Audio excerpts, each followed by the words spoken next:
We choose to go to the moon in this decade and do the other things, not because they are easy, but because they are hard. Si l'ensemble de l'univers est strictement déterminé par les lois de la nature, l'avenir est dicté par ce qui s'est produit précédemment. The United States will withdraw from the Paris Climate Accord. Les plantes de la Terre sont vertes uniquement parce que notre soleil est vert. Getting to Mars will be risky, dangerous. Est-ce qu'on peut continuer à manger autant de viande tout en protégeant la planète? There is life on Mars. Climate change is real, it's happening. Truth is stranger than fiction. Horatio, un podcast national géographique avec Arnaud Sacleux. 3, 2, 1, 0. All engine running. Bonjour Eric Buffetot. Bonjour. Vous êtes paléontologue, spécialiste des vertébrés et des oiseaux fossiles. Vous êtes aujourd'hui l'invité d'Horatio, et ensemble nous allons discuter de dinosaures volants et du lien étroit qu'ils entretiennent avec les oiseaux modernes. Eric, les dinosaures ont-ils vraiment disparu de la surface de notre planète ? On l'a pensé pendant nettement plus d'un siècle, et maintenant on sait qu'ils n'ont pas vraiment disparu, puisqu'il existe encore aujourd'hui environ 10 000 espèces de dinosaures autour de nous, qui sont tout simplement les oiseaux. 10% des scientifiques doutent du lien de parenté entre dinosaures et oiseaux modernes. Et la question qui est posée, justement, c'est comment ces dinosaures ailés ont survécu à la fin du Crétacé ? Alors je ne sais pas si vraiment 10% des scientifiques doutent encore de ce lien étroit entre les dinosaures et les oiseaux, mais il est certain qu'il y en a encore qui ont des réserves, disons. Et en ce qui concerne la question de l'extinction, il y a 66 millions d'années, des dinosaures qui n'étaient pas des oiseaux, ce qu'on appelle les dinosaures non aviens en termes de spécialistes.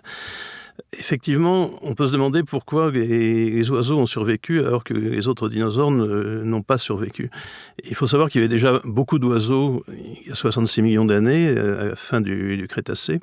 Les oiseaux sont apparus il y a peut-être 150 millions d'années. Ensuite, ils se sont diversifiés pendant des dizaines de millions d'années à côté des autres dinosaures. Et puis, quand les dinosaures ont disparu, vraisemblablement donc à la suite d'un impact météoritique, les oiseaux ont continué. Mais il faut savoir quand même qu'il y a eu très certainement une très grosse extinction chez les oiseaux à cette époque, et que notamment de nombreux groupes d'oiseaux archaïques n'ont pas survécu. Et ceux qui ont passé cette grande crise biologique, ce sont les oiseaux de type moderne, disons. Alors pourquoi eux ont résisté ? Ça reste assez mystérieux. Il y a différentes hypothèses. Une qui fait appel au mode de vie et qui suppose que ce sont plutôt des oiseaux non arboricoles qui ont survécu. Parce qu'à la fin du Crétacé, il semble que la végétation ait été complètement dévastée pendant un certain temps et que les arbres soient devenus des raretés, si on peut dire.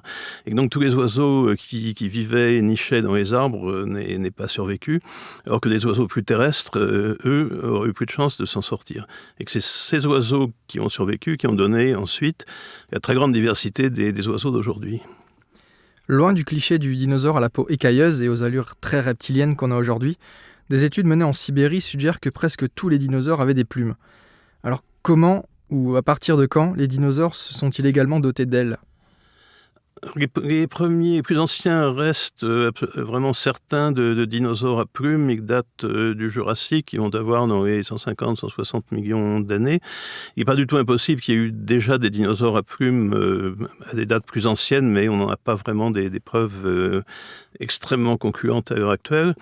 Donc les dinosaures ont commencé à avoir des plumes assez rapidement dans leur histoire, et puis ensuite, le stade, à certains égards plus intéressant quand on parle des oiseaux, c'est le moment où les dinosaures ont acquis des ailes, c'est-à-dire des plumes suffisamment développées pour leur permettre au moins de planer et éventuellement ensuite de voler.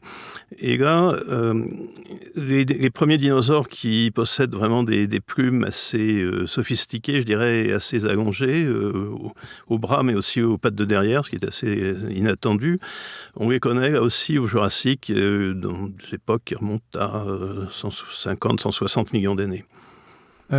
Dinosaures ailés et oiseaux modernes ont-ils gardé des traits en commun, mis à part cette capacité de voler ? Est-ce qu'ils couvaient par exemple leurs œufs ?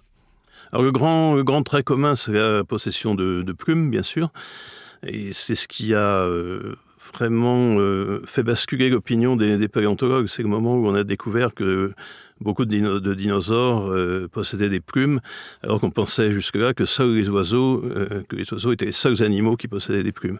Et comme les plumes, c'est quand même quelque chose d'assez compliqué, ça a été une preuve très forte en faveur du lien entre dinosaures et oiseaux. Alors au-delà de ça, effectivement, tous les dinosaures pondaient des œufs. Est-ce que les dinosaures couvaient leurs œufs comme le font les oiseaux d'aujourd'hui, ou la plupart des oiseaux d'aujourd'hui? Ça reste assez difficile à démontrer, mais on connaît quand même quelques cas, notamment en Mongolie, en Chine, où on a trouvé des squelettes de dinosaures qui étaient posés sur leur nid et dans la position d'un oiseau qui couve ses œufs. Alors, est-ce qu'il les couvait véritablement ou est-ce que simplement il les protégeait? En tout cas, c'était déjà un comportement qui se rapproche beaucoup de ce qu'on connaît chez les oiseaux actuels. Donc, la ressemblance entre les dinosaures et les oiseaux, elle va sans doute au-delà des simples plumes et elle s'étendait certainement aussi à des comportements. Et en termes de comportement, c'est-à-dire en recherche de nourriture, etc., est-ce qu'il suffit d'observer, par exemple, aujourd'hui, je vais prendre l'exemple d'une poule, est-ce qu'il suffit de l'observer pour comprendre un peu le comportement des dinosaures de l'époque, des dinosaures oiseaux? C'est un peu difficile de savoir si on peut extrapoler à partir des animaux actuels directement à ceux qui n'existent plus, évidemment.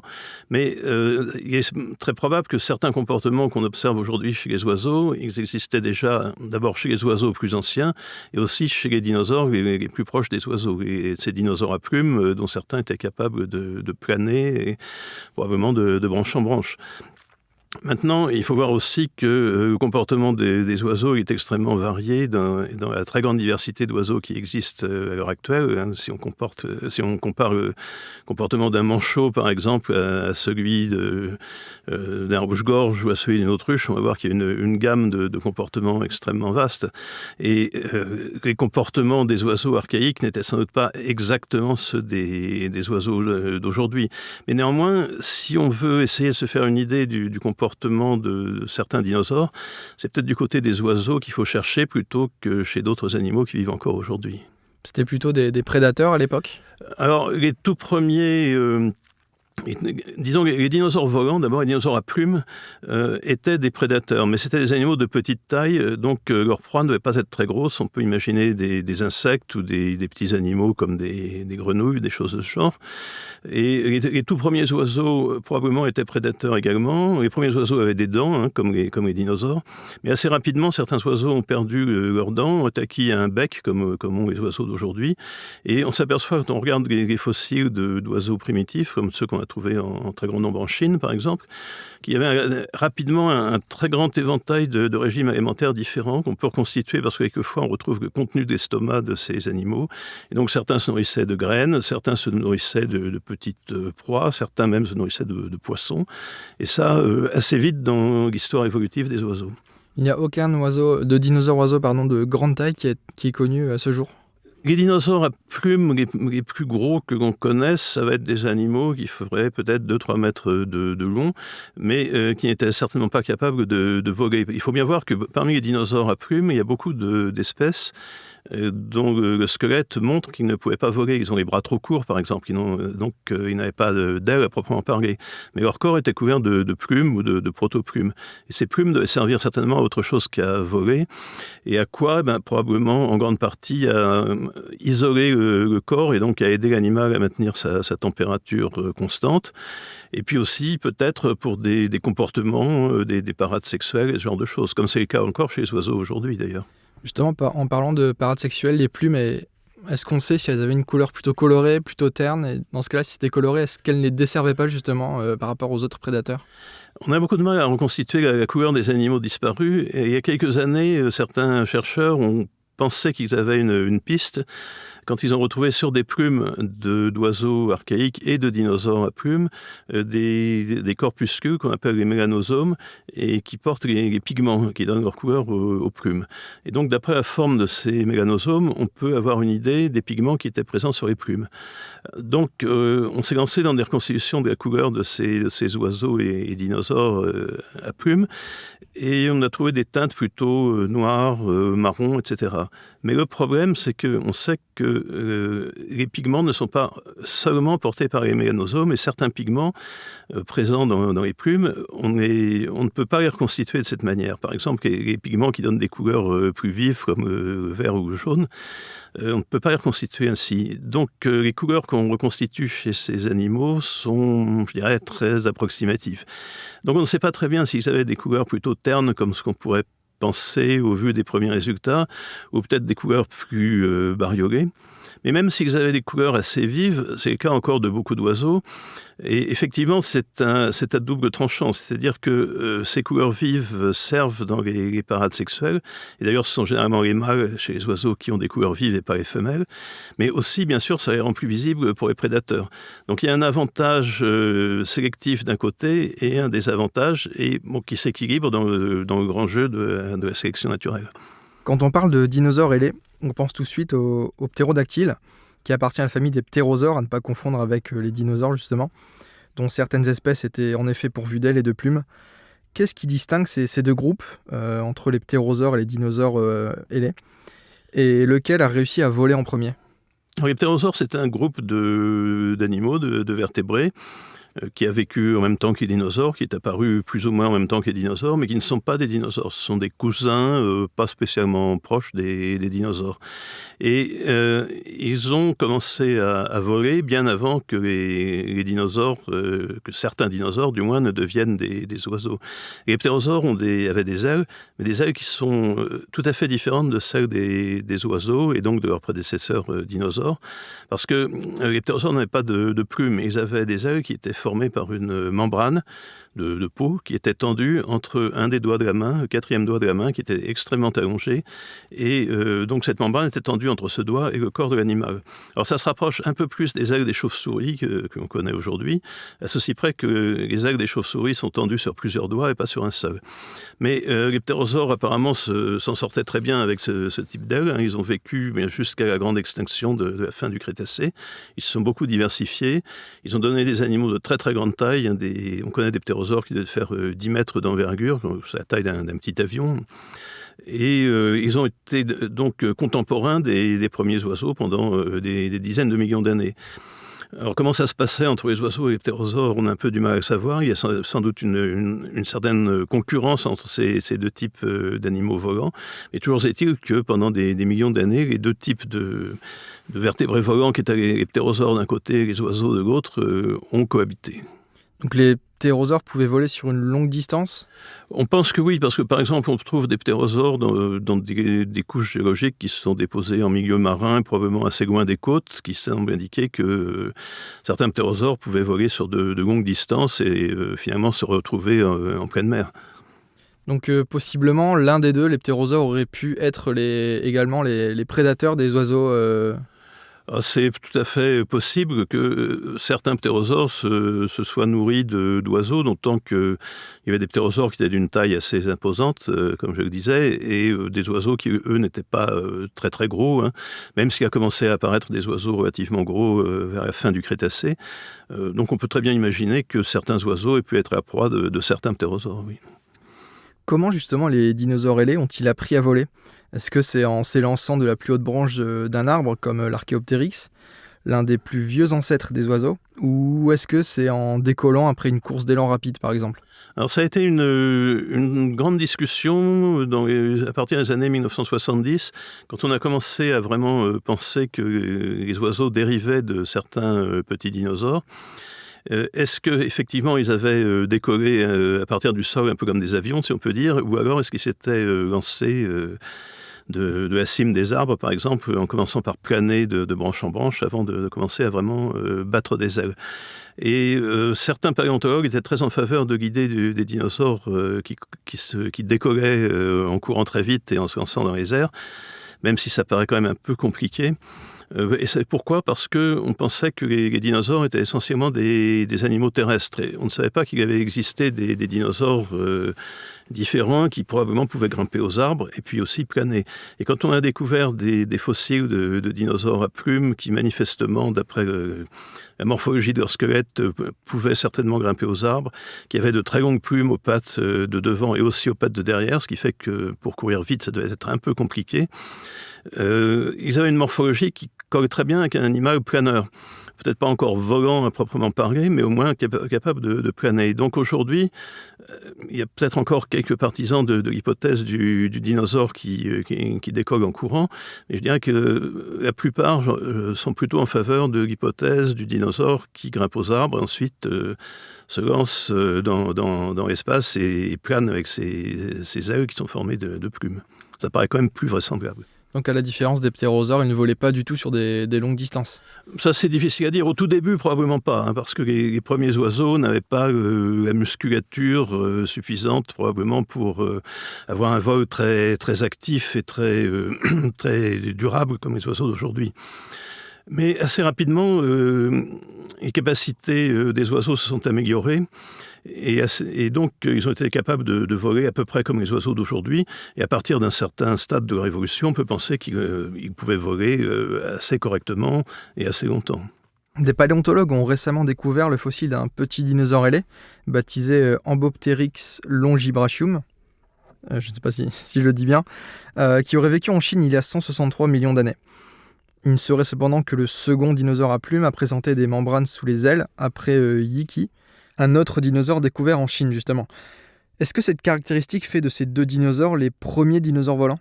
Alors, ce sont des petits dinosaures qui sont très très bizarres parce que ils possèdent des plumes, mais leurs ailes ne sont pas construites comme celles des oiseaux.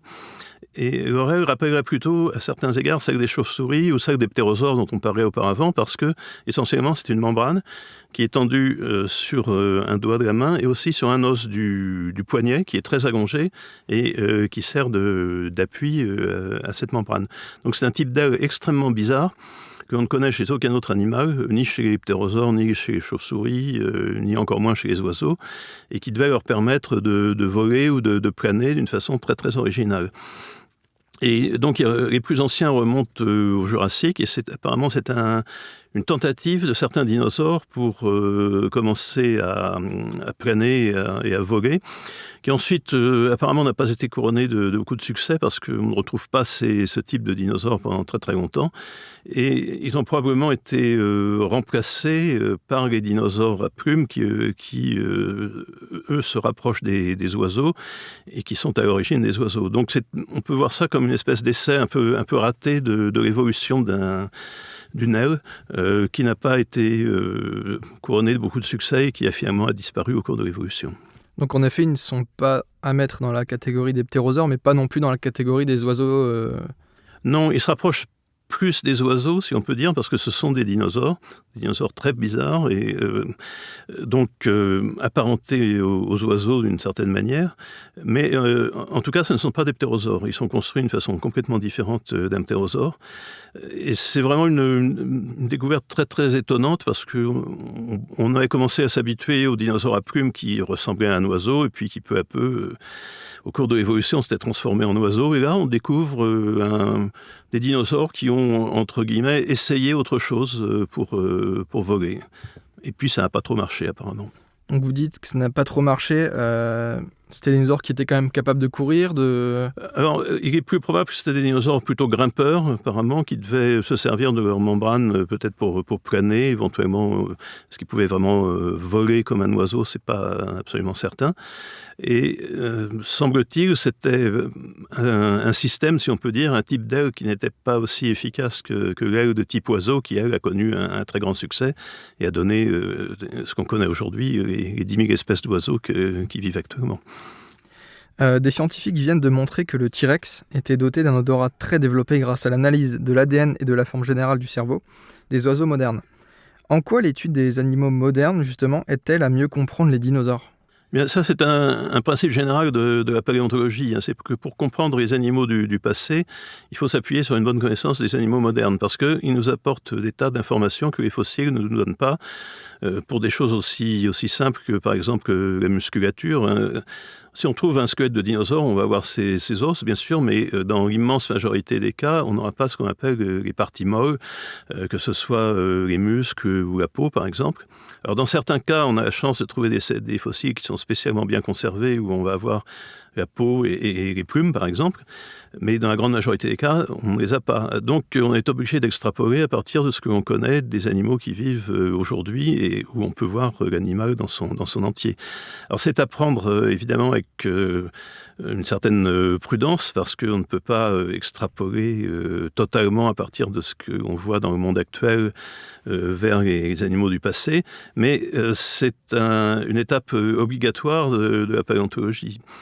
Et aujourd'hui, qui plus est, à partir de ce qu'on peut découvrir sur l'ADN des animaux actuels, on peut en tirer des conclusions sur les grandes étapes de leur évolution et de voir quel groupe actuel est plus proche de tel autre groupe. Alors l'ADN, on ne le retrouve pas dans les fossiles, sauf dans des fossiles extrêmement récents, style mammouth et autres. Chez les dinosaures, on n'a jamais retrouvé l'ADN, et très probablement on ne le retrouvera jamais. Mais l'ADN des espèces actuelles nous renseigne aussi sur leur passé et dans une certaine mesure donc sur les étapes de leur évolution. Donc tout se complète, d'une part les fossiles qui nous donnent des témoignages tangibles sur les animaux du passé et puis ce que nous disent aussi les espèces d'aujourd'hui avec tout ce qu'elles peuvent apporter et que les fossiles ne nous disent pas. Et plus précisément, en quoi la forme générale du cerveau des oiseaux modernes, justement, a-t-elle pu montrer que le T-Rex était doté d'un odorat très développé ? C'est-à-dire que chez les vertébrés, en général, le cerveau, il est adapté à certaines fonctions et une des fonctions remplies par le cerveau, elle concerne l'odorat. Donc si la partie du cerveau qui correspond à l'olfaction est bien développée, eh bien, on peut en conclure assez facilement que cet animal avait un bon odorat et pouvait l'utiliser, par exemple, pour la recherche des proies ou d'autres activités. Et donc ça, pour ça, c'est relativement simple. Il y a des fonctions du cerveau qui sont plus compliquées à reconstituer, mais ce qu'on appelle les bulbes olfactifs dans le cerveau, ce sont des structures que l'on reconnaît assez facilement quand on peut reconstituer le cerveau d'un animal disparu. Ce que l'on peut faire de plus en plus facilement aujourd'hui avec des techniques un peu sophistiquées comme les scans 3D, etc., qu'on peut faire sur des crânes fossiles. Donc on peut avoir une idée maintenant très précise du cerveau d'animaux disparus et en regardant le développement des différentes parties de ce cerveau, eh bien on peut se dire, voilà, cette partie du cerveau indique que l'animal avait un bon odorat, cette partie montre que plutôt c'était la vue qui était bien développée, et ainsi de suite. Et pourquoi dans le cas du T-Rex on s'est basé sur la forme du cerveau d'oiseau et pas sur une autre espèce Là, c'est tout simplement parce que comme les oiseaux sont des représentants actuels des dinosaures, la logique, si on veut faire des comparaisons avec un dinosaure disparu comme le tyrannosaure, la logique, c'est d'aller chercher chez les oiseaux, parce que c'est ce qu'il y a de plus proche de la nature actuelle d'un dinosaure. Même si un gros dinosaure comme le T-Rex, apparemment, n'a pas grand-chose à voir avec un oiseau d'aujourd'hui, en fait, il en est très proche d'un point de vue évolutif. Éric, les paléontologues ont de plus en plus accès à différents sites de fouilles, notamment en Asie. Le XXIe siècle ne serait-il pas l'âge d'or des paléontologues et qu'est-ce que ça peut promettre en termes de découvertes ? Alors, il faut bien voir qu'effectivement, il y a des parties du monde qui sont de plus en plus explorées paléontologiquement. Et l'Asie en fait partie, parce que dans des pays comme la Chine, la paléontologie est extrêmement soutenue par les autorités, ce qui n'est pas le cas partout, notamment pas en France. Mais donc, en Chine, il y a beaucoup de paléontologues qui travaillent dans des endroits encore relativement inconnus. C'est aussi vrai dans des pays comme la Thaïlande ou le Japon. Il faut bien voir aussi qu'il y a des parties du monde où les paléontologues allaient facilement, il y a 30 ou 40 ans, ils ne vont plus du tout. Une très grande partie de l'Afrique, maintenant, c'est complètement fermé à la recherche paléontologique parce que ce serait beaucoup trop dangereux d'aller traîner dans ces endroits-là. Mais quand même, bon, il y a des grands espaces qui s'ouvrent à la paléontologie et qui promettent de belles découvertes. Et quand je dis promettent, c'est bien plus que des promesses, puisque chaque année, il y a de nombreuses découvertes qui sont annoncées concernant les dinosaures, bien sûr, mais pas seulement les dinosaures, parce que la paléontologie, ça ne se résume pas aux dinosaures, heureusement d'ailleurs.